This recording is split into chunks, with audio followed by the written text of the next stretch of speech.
Good morning बच्चों, मैं निर्मल शर्मा अपनी नई वीडियो के साथ फिर आपके सामने। बच्चे 10 दिन की छुट्टियों में आपने बहुत अच्छे से अपने पिछले काम को समझा होगा और करा होगा।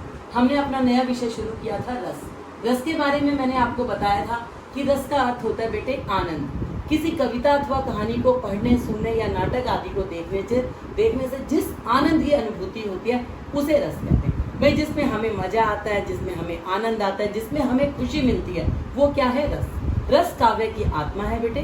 संस्कृत में कहा गया रसात्मक वाक्यम, अर्थात रस युक्त वाक्य ही काव्य। ये सारा मैं आपको करा चुकी हूँ। आप बच्चों ने रजिस्टर में भी इस काम को किया होगा कि हमारे आचार्यों ने इनकी परिभाषा क्या दी।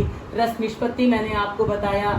रस शब्द रस धातु से बना है जिसका आस्वाद लेना है। सामान्य अर्थ में भी रस का यही अर्थ है। फिर मैंने आपको रस का महत्व भी बताया था। और हमारा जो अगला विषय था रस के अवयव, मैंने उस दिन भी बच्चे आपको समझाया था। अवयव होता है अंग, अंग यानी इसके भेद। जबकि आप अव्यय नहीं लिखेंगे, आप इसको लिखेंगे अवयव। अब इसके 4 अवयव होते हैं बेटे, स्थायी भाव, विभाव, अनुभाव और संचारी भाव। अब स्थायी भाव बेटे जो बिल्कुल मजबूती, स्थायी सब शब्द से ही आप इसका मीनिंग ले सकते हो कि जो भाव हृदय में सदैव स्थायी रूप से विद्यमान रहते हैं, जो चिरकाल तक यानी कि लंबे समय तक रहने वाले, अर्थात अक्षय, स्थिर और प्रबल होते हैं तथा रस रूप में सृजित या परिणत होते हैं, स्थायी भाव कहलाते हैं। यानी कि जो परमानेंट हमारे मन में रहते हैं। इनकी संख्या बच्चे वैसे 9 मानी गई है, जैसे रति, उत्साह, क्रोध और शोक, भय, जुगुप्सा यानी कि घृणा, विस्मय, निर्वेद, और एक होता है हमारा संतान विषयक रति और एक भगवत विषयक रति।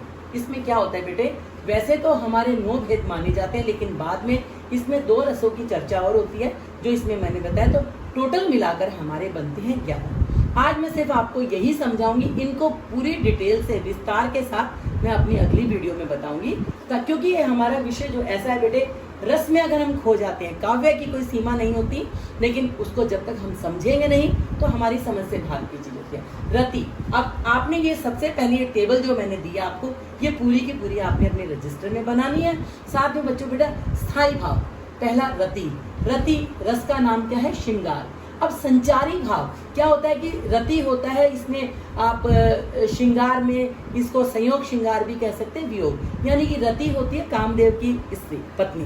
रति यानी कि सौंदर्य, श्रृंगार की बात। अब श्रृंगार बेटे प्रेम मिलन की बात हो तो श्रृंगार रस, और वियोग रस की बात हो तो वहां पर वियोग श्रृंगार रस। अब इसमें संचारी भाव क्या होता है? उस चीज को देखकर हमारे मन में जो भाव उस समय उत्पन्न होते हैं, जैसे स्मृति है, हर्ष है, मोह है, चिंता है, आवेग है, मद है, उन्माद आदि, ये हमारे संचारी भाव है। मान लीजिए कोई नायक नायिका आपस में मिलते हैं, नायक ने नायिका को देखा, उसके मन में उसके प्रति भाव क्या होंगे? खुश होगा, स्मृति होगी, मोह भी है, प्रेम भी है, आवेग भी है, उन्माद भी है। तो वह सारी चीजें। अगर वियोग श्रृंगार की बात करते हैं तो उसमें भी ऐसा ही होता है कि अगर नायक नायिका यानी कि कृष्ण का आप उदाहरण ले लीजिए, कृष्ण ब्रज छोड़कर मथुरा चले गए, गोपियां उनके विरह में व्याकुल थी। ऐसे में उनके मन में भाव था वियोग श्रृंगार। वो कहते हैं मन की मन ही मांझ रही, कहिए जाई कौन पे उधो ना ही परत कही। अब इस एग्जाम्पल को पढ़ने से ही आपको पता लग रहा है मन की मन ही मांझ रही, क्यों दो हमारे मन की बात तो मन में रह गई। कहिए जाई कौन पे उधो ना ही परत कही, कि उधो हम तो किसी के सामने नहीं कह सकते। तो उस समय जो उनके मन में भाव है, चिंता भी है, प्रेम भी है, आवेग भी है, तो ये हमारे संचारी भाव होते हैं। हर उदाहरण के साथ हमें समझ में आ गया। अब जैसे हास रस है, हास का रस का नाम है हास्य रस। स्थायी भाव क्या है? हास, और रस का नाम है हास्य। अब हास्य की बात करेंगे तो हर्ष, चपलता, उत्सुकता। हंसी की बात में क्या होता है? मोटा सेठ सड़क पर लेट, आई गाड़ी फट गया पेट, गाड़ी का नंबर 88। ये हंसी मजाक की बात होगी ना बच्चे। तो इसमें क्या है, अब आप इस टेबल को ऐसे भी कर सकते हैं, पहले आप रस का नाम लिखें, फिर आप स्थायी भाव लिखें, या पहले स्थायी भाव फिर रस का नाम। दोनों बातें वही हैं। संचारी भाव सभी के आप देखोगे कि ज्यादातर मिलते जुलते हैं। अब उसी में अब उत्साह की बात करते हैं। वीर रस इसका नाम है, आवेग है, गर्व है, हर्ष है और रोमांच है। जब उत्साह की बात होगी रस की, हम कहते हैं खूब लड़ी मर्दानी वो तो झांसी वाली रानी थी, बुंदेलों के मुंह हमने सुनी कहानी थी। अब इसमें कोई प्रेम की बात नहीं है, कोई हंसी की बात नहीं, क्या बात है? वीरता की बात। तो वो बात है बेटे। अब क्रोध, स्थायी भाव है और रस का नाम है रोध। इसमें उग्रता, शंका, स्मृति, गर्व, चपलता। अब इसमें हर्ष नहीं आएगा। क्रोध में हंसी की बात कहाँ आई बेटा, नहीं आएगी ना। तो इसी तरह से हमारा रस है करुण रस, जिसका स्थायी भाव है शोक। इसमें ग्लानि है, उन्माद है, दीनता है, चिंता है। अब इसमें कहीं भी आपको सुख का भाव उत्पन्न नहीं होगा। जब बात ही करुण रस की होगी और शोक इसका स्थायी हो गया तो बच्चे इसमें ना तो हर्ष होगा ना कुछ और होगा, राइट बेटा। इसके बाद होता है हमारा जुगुप्सा। जुगुप्सा यानी कि घृणा। घृणा रस का नाम है विभस।